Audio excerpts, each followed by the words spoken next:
Mula pa noong bata ako, madalas kong marinig ang mga kwento tungkol sa isang lumang balon sa tabi ng bahay ng aming lolo.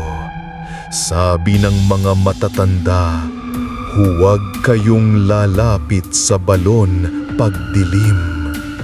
Ito ay hindi basta balon.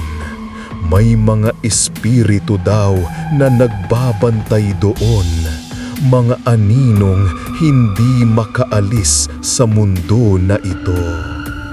Tuwing gabi, ang tubig dito ay malamig kahit sa panahon ng tagtuyot, at ang lamig parang nanusok sa balat mo na pumapalabas mula sa nawala.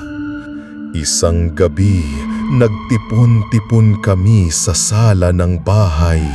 Masaya ang mga bata, naglalaro at nagtatawanan. Pero may kakaiba sa hangin. May parang malamig na burda na dumampi sa aking balat. Ako, bulong. Ano yon? Parang may nakatingin sa atin. Bigla ang iyak mula sa tabi ng balon. Lumalakas ang iyak, nagmumula daw iyon sa tabi ng balon. Sinubukan naming lapitan ng buong pamilya, pero habang lumalapit kami, ang lamig ay dumadami, parang pader na di nakikita ang humaharang. Tatay, huwag, lumayo kayo, delikado yan. Mga yapak na tila sumusunod, lumalapit ng dahan-dahan. Habang pauwi kami sa loob, nakarinig kami ng mga yabag na parang bumalik sa paligid ng balon, ngunit wala namang anino, wala namang tao. Para bang may nagbabantay diyan. Ilaw ng bahay kumukurap-kurap. Naaalala namin ang lolo namin na palaging nagdadala ng langis at insenso para pakalmahin daw ang kaluluwa ng balon.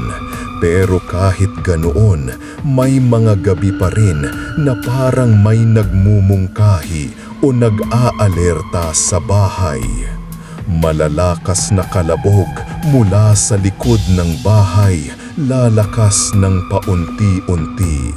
Isang gabi, nagising kami dahil sa matinding kalabog sa paligid ng balon.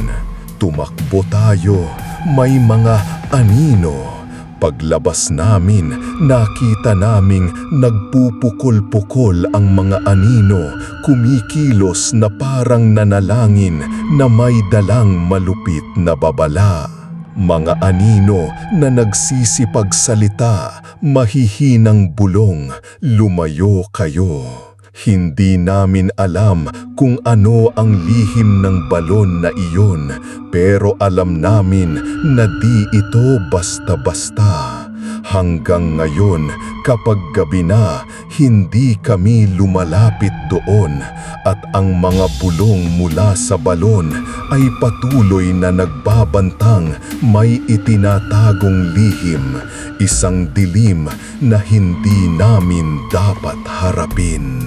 Tahimik na hanging hamaplos, marahang nawawala.